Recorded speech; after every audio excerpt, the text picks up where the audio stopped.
नमस्कार स्टूडेंट्स। आज हम एकादश है पटले अर्थात पाठ 11 पढ़ रहे हैं, जो है हमारा एकतायाम एक सुखम विद्यते। एकता में ही सुख विद्यमान होता है, एकता में ही बल होता है, एकता में ही शक्ति होती है।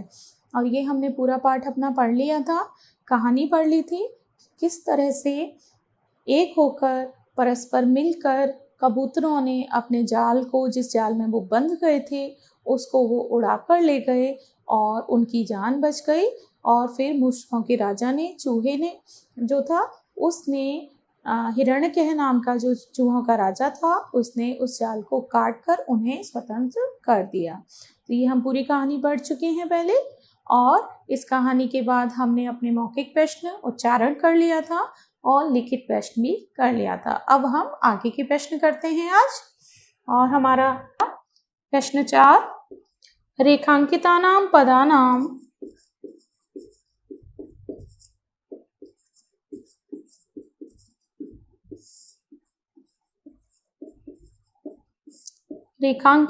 पदानां आधत्य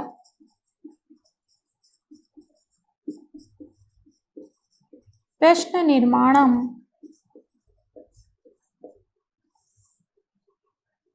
निर्माणं कुरुत, अर्थात रेखांकित पदों को आधार बना के प्रश्नों का निर्माण कीजिए, जो हम पहले भी कर चुके हैं। तो पहला हमारा वाक्य दे रखा है, मंदार पर्वते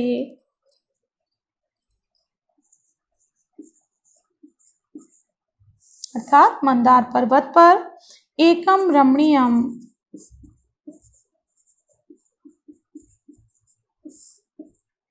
एक रमणीय वनम अस्ति। ये एक वाक्य है। अब वनम अस्ति नहीं है, वन था, आसीत,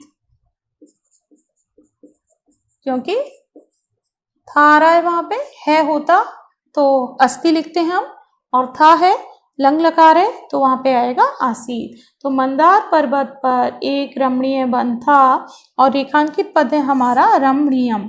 तो रमणीयम, तो मंदार पर्वत पे हमें हिंदी में ही पहले क्वेश्चन बनाना है, इसका प्रश्न बनाना है। मंदार पर्वत पर एक कैसा वन था, तो कैसा, तो वहां पे क्या आएगा उसका, कीदृश। तो हम प्रश्न में लिखेंगे यहाँ पर, मंदार पर्वते एकम कीदृश है वनम आसीत।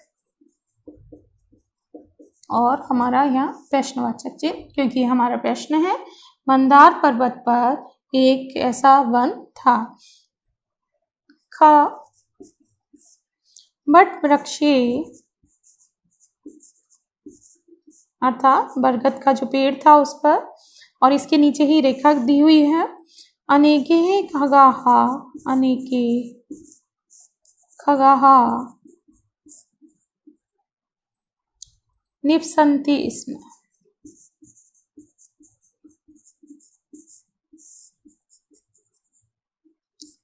अर्थात वट वृक्ष पर अनेक खग रहते थे। तो ये आएगा किस पर, हम ये बनाएंगे क्वेश्चन, किस पर अनेक खग, अनेक पक्षी रहते थे। तो किस पर, हमारा सप्तमी विभक्ति अधिकरण आ रहा है, तो उसी का आएगा कस्मिन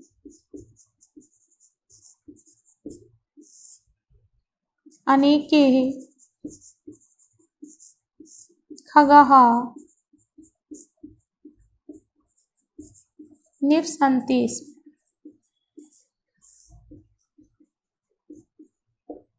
कस्मिन अनेके खगा निवसन्ति स्म, किस पर अनेक पक्षी रहते थे।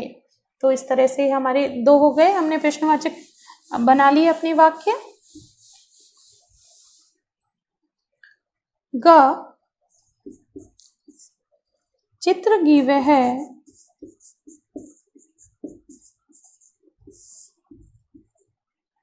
कपोतान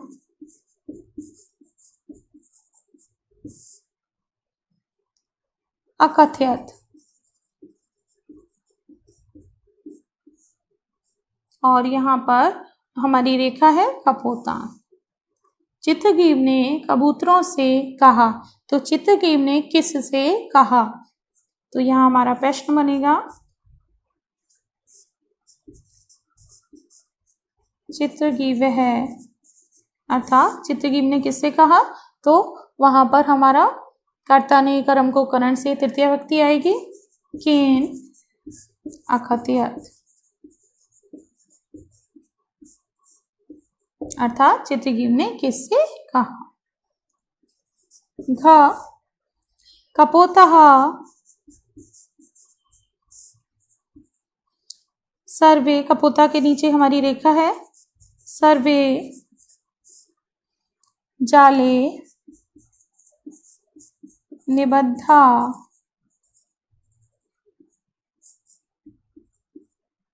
निबद्धाः अभवन्, अर्थात कबूतर सभी जाल में फंस गए थे। तो कौन सभी जाल में फंस गए? तो यह हमारा प्रश्न बनेगा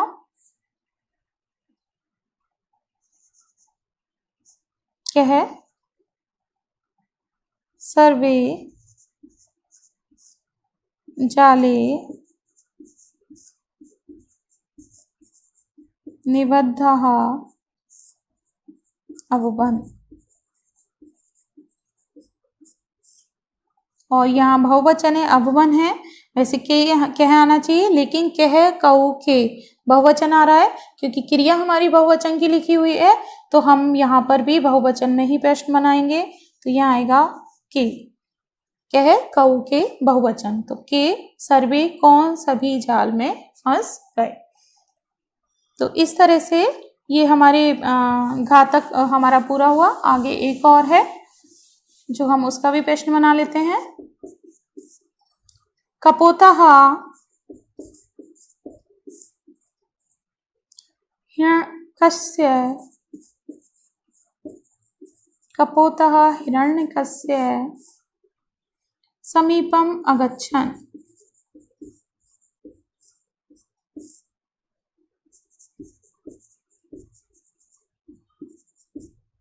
और इसमें हमारी रेखा दी हुई है हिरण्यकस्य।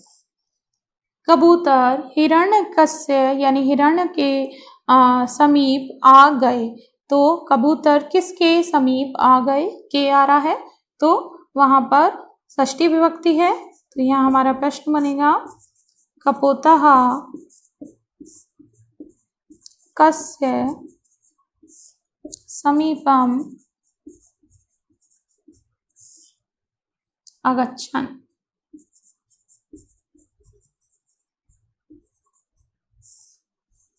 अर्थात कबूतर किसके समीप आ गए।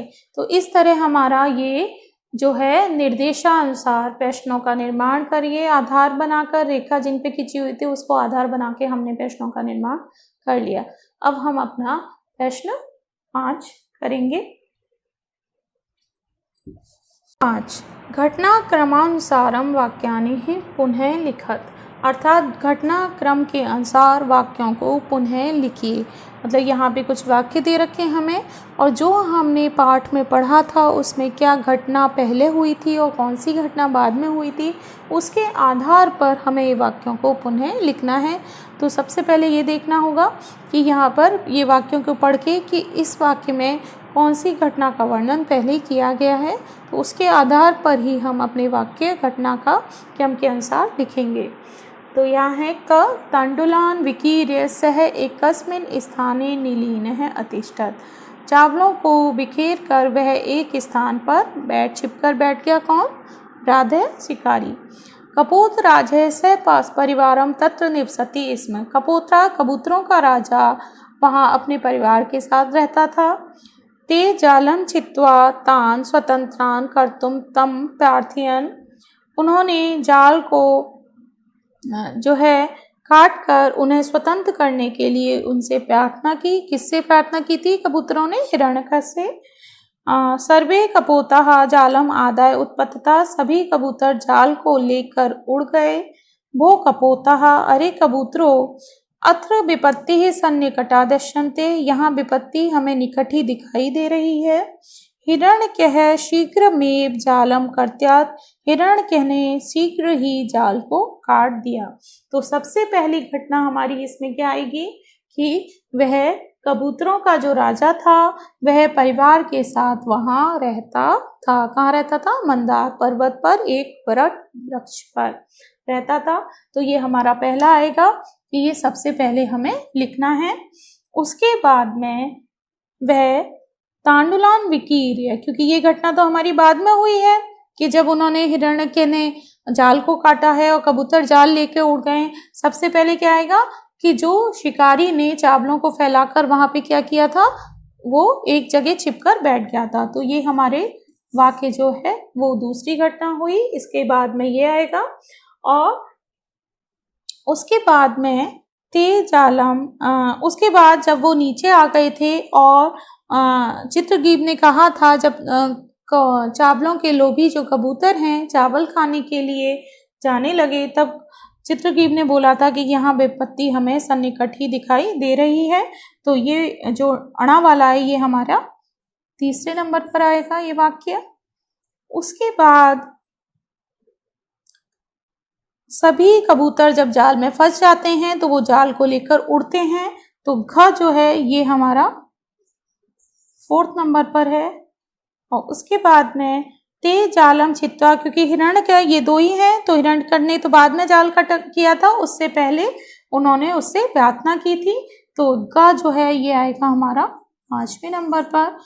और हिरण्यक ने शीघ्र ही जाल को काट दिया, ये आएगा हमारा आखिरी। तो इस तरह ये वाक्य हम पुनः लिखेंगे। हम एक बार पढ़ लेते हैं। पहला कौन सा है? कपोत राजे सब परिवारम तत्व निवसति स्म, तांडुलान विकीर्य सह एकस्मिन् स्थाने निलीने अतिष्ठत्। उसके बाद में भो कपोतः अत्र विपत्तिः सन्निकटा दृश्यते। फिर सर्वे कपोतः जालम आदाय उत्पतिताः, ते जालम छित्त्वा तान् स्वतंत्रान् कर्तुं तं प्रार्थयन्। और आखिरी में हिरण्यकः शीघ्रमेव जालम कर्त्यात्। तो इस तरह से घटना के अनुसार हमें वाक्यों को लिखना होता है कि कौन सी घटना हमारी पहले हुई है और कौन सी घटना बाद में हुई है। तो जब हम पाठ को अच्छे से पढ़ लेते हैं तो हमें समझ में आ जाता है कि कौन सी घटना हमारी पहले हुई थी, कौन सा वाक्य हमें पहले लिखना है। तो ये हमारा प्रश्न 5 समाप्त हुआ। अब हम प्रश्न 6 करें।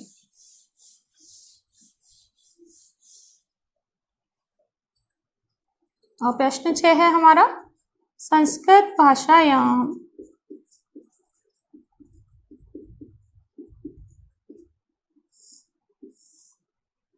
अनुवादम कुरुत।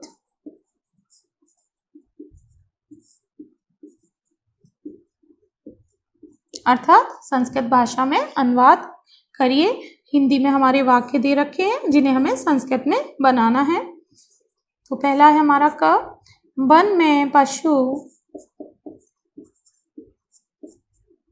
इधर उधर घूम रहे थे।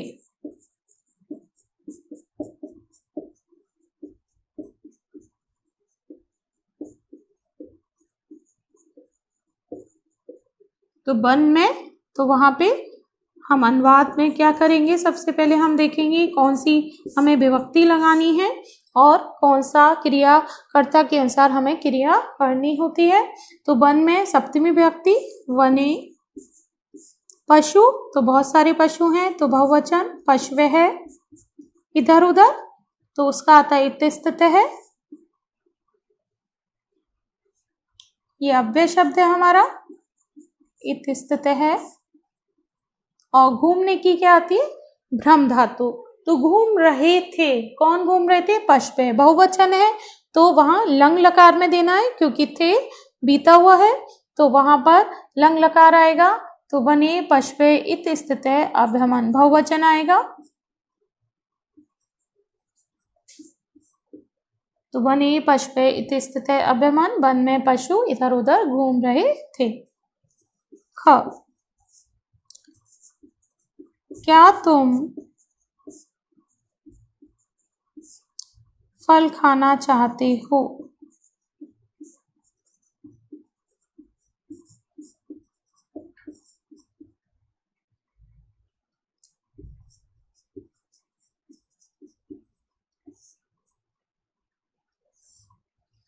तो क्या तुम, तो क्या क्या क्या आएगा, किम, तुम, त्वाम, फल, फलाम, खाना चाहते हो। अब यहाँ है खाना चाहते हो। अभी तक जो हमने पढ़े थे वो हमने लकार में जो पढ़ा था वो हमने विधिलिंग लकार नहीं पढ़ा है, वो हम बाद में पढ़ेंगे। विधिलिंग लकार में चाहिए अर्थ में प्रयोग होता है और चाहिए अर्थ में ही हमारे जो उसके धातु रूप हैं वो बनते हैं। तो यहाँ पर विधिलिंग लकार का प्रयोग हुआ है और उसी का हमें यहाँ शब्द लिखना होगा। तो खाने की क्या धातु है, खाद धातु, और तुम के साथ मध्यम पुरुष एक वचन में, तो यहाँ आएगा खादेहे। तो किम त्वम फलम खादेहे, अर्थात क्या तुम फल खाना चाहते हो, और ये एक प्रश्नवाचक है तो यहाँ पे पीछे प्रश्नवाचक चिन्ह भी आएगा। इसी तरह से घ, ग, अचानक, वहां एक,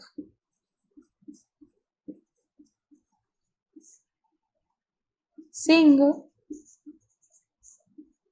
आ गया। अचानक वहां एक सिंह आ गया, तो अनुवाद में अचानक का होगा सहसा,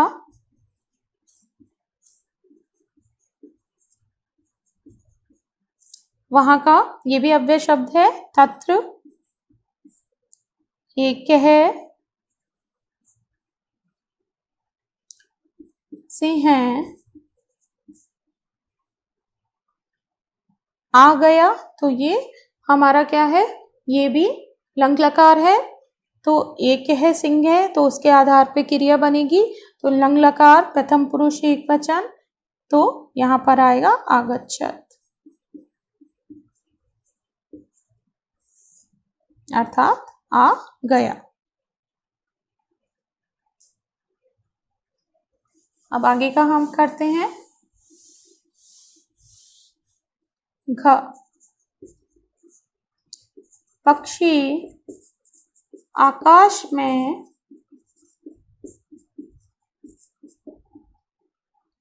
उड़ते हैं।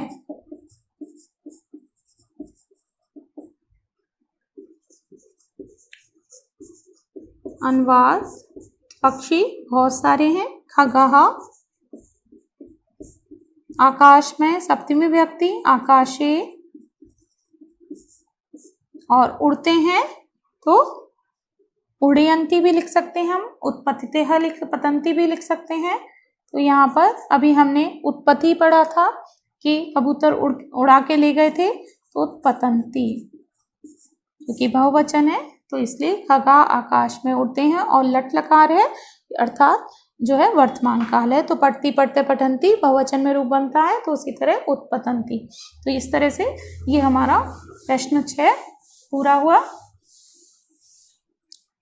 आगे प्रश्न 7। प्रश्न 7 है हमारा, अधोलिखितेषु वाक्येषु रेखांकितानां पदानां उच्यते समानार्थक पदम चिन्हम योजयत। तो यहाँ पर हम जो प्रश्न लिखेंगे अपना वो केवल इतना ही लिखेंगे, उच्यते समानार्थकम। समानार्थक शब्द कौन से होते हैं, जो समानार्थी शब्द होते हैं, जैसे पर्यायवाची शब्द होते हैं उसी तरह से। पदे चिन्हम योजित,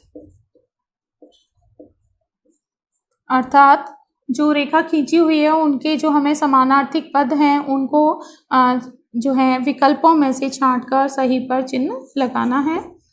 क, तत्र एक है, तत्र एक है, विशाल है, वृक्ष है, और आसीत। और हमें किसका समानार्थी शब्द देखना है, वृक्ष। तो ये हम विकल्प देखते हैं। पहले विकल्प है हमारा तरु, दूसरा है कानन, और तीसरा विकल्प है हमारा पैसून। तो वृक्ष का जो समानार्थी शब्द क्या होता है, वृक्ष का समानार्थी शब्द होता है तरु। तो ये हमारा सही विकल्प है, वृक्ष तरु। इसी तरह ख, वट वृक्षे अनेके खगाः।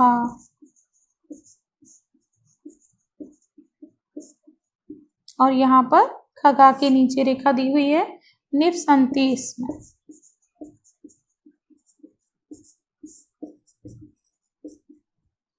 यहाँ हमें खगा का समानार्थी शब्द देखना है और यहाँ पे दे रखे हैं पश्व है, दूसरा विकल्प है हमारा क्षीण है और तीसरा विकल्प है जंतव है। तो खगा पक्षी होते हैं तो पश्व जंतव नहीं आएगा, क्या आएगा, पक्षिण है। तो ये हमारा सही विकल्प है, सही समानार्थी शब्द है। तो इस तरह से ये हमारा समानार्थी शब्द में हमें केवल 2 ही प्रश्न करने थे, 2 ही दिए हुए हैं। तो ये हमारा प्रश्न 7 पूरा हुआ। अब प्रश्न 8, प्रश्न 8 है हमारा क्रियापदानाम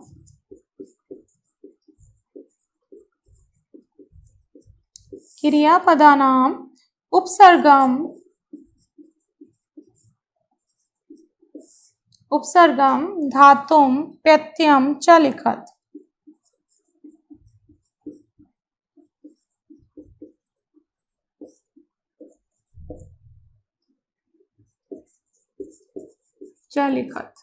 अर्थात क्रिया जो पद दे रखे हैं क्रिया के, उसमें हमें उपसर्ग देखना है, धातु देखनी है और प्रत्यय हमें लिखना है। तो सबसे पहले हम यहाँ पे लिखते हैं क्रिया के पद कौन कौन से दिए हुए हैं हमें। क्रियापदम है हमारे पास विचार्य, दूसरा है विकीर्य,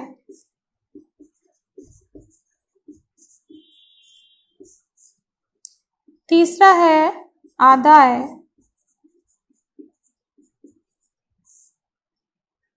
घ आनीय और अणा है हमारा प्राप्य। और उसमें हमें उपसर्ग देखने हैं, धातु देखनी है, उपसर्ग है धातु हो और हमें प्रत्यय भी देखने हैं कि कौन से प्रत्यय के अनुसार ये रूप इस तरह से बना है। तो सबसे पहले हमें धातु ध्यान होनी चाहिए और हमें ये प्रत्ययों का ज्ञान होना चाहिए, उपसर्ग ज्ञान होना चाहिए। तो प्रत्यय हमने पहले पढ़े थे, कुछ प्रत्यय जो जरूरी थे, तो उनमें हमें पता है या आता है बाद में, तो लेप प्रत्यय लगता है। तो यहाँ लेप प्रत्यय लगा हुआ है सभी में और इनकी धातु उपसर्ग अलग करना है, आगे उपसर्ग लगते हैं। तो यहाँ पर वे उपसर्ग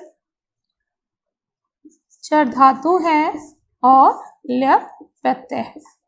इसी तरह वे उपसर्ग है, यहाँ धातु है हमारी और लेप प्रत्यय है।